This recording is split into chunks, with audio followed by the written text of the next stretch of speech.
Dapat nga magparehistro ang mga SIM users antes ang deadline sa Abril 26, agud malikawan ang automatic deactivation suno ka Department of Information and Communications Technology Undersecretary Mae Lamentillo.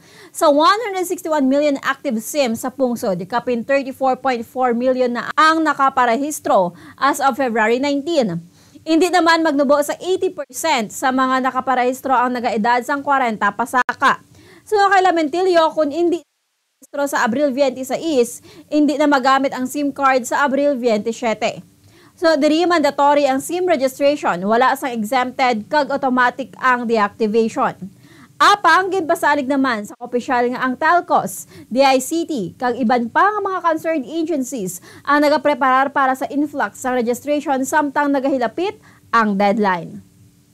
Para sa foreign exchange rates sa Bankers Association of the Philippines, ang US dollar ang may baylo nga 55 pesos and 8 centavos.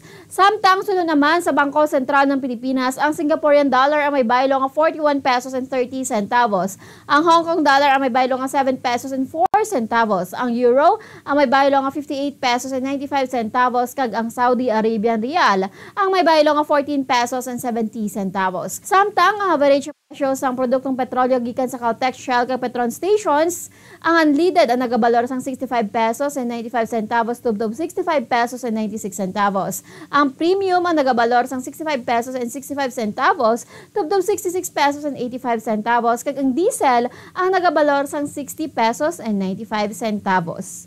Para sa balita sa negosyo, ini si Bombo, Glory Faith El Shario, para sa #1 and most trusted radio network in the country, Bombo Radio Philippines. Basta Radio, Bombo!